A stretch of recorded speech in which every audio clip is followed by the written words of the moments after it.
Bersama dengan saya adalah seorang pengangguran bernama Anies Baswedan. Welcome back, Mas Anies. Thank you. So good to have you. Kita bertemu dalam situasi yang lebih santai lah. Iya, ya. Memang kemarin nggak santai. Santai Enggak juga lah, kita. kan kemarin kan masih punya asa Oh ya. untuk menjadi gubernur DKI Jakarta. Kalau sekarang kan udah santai aja kita. Iya. Mau jadi konten kreator.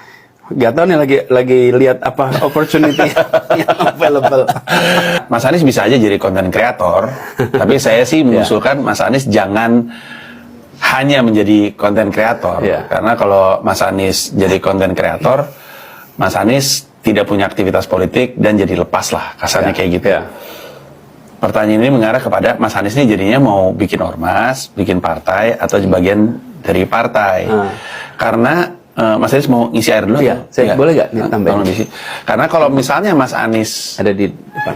mau jadi bagian dari praktek politik atau masih punya kontribusi di politik, ya berarti jangan cuma konten aja, jangan YouTube doang, harus ngapain gitu.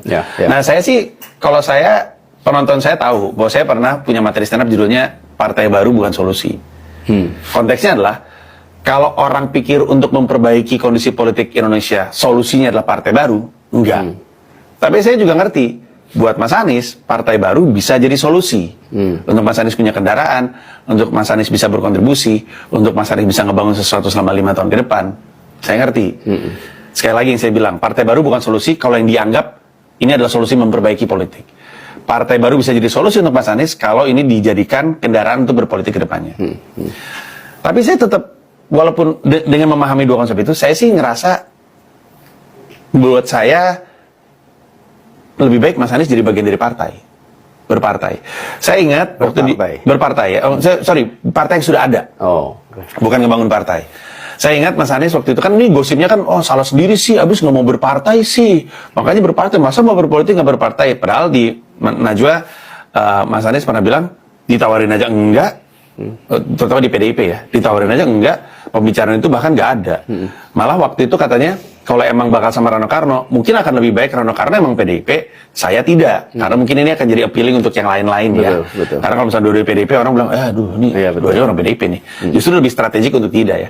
Tapi Mas Anies juga, walaupun nggak mau bilang partai apa, katanya sempat ditawarin juga untuk berpartai.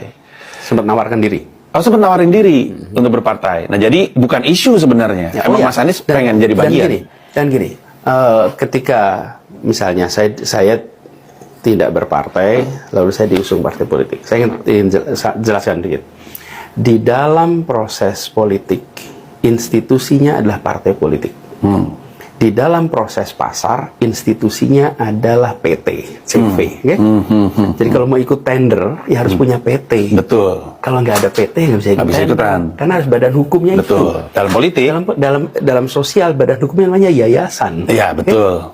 Jadi kita nggak usah kemudian sensi, jangan ada yayasan baru, harus pakai yayasan lama. Loh, itu adalah entitas hukum untuk berada di wilayah politik.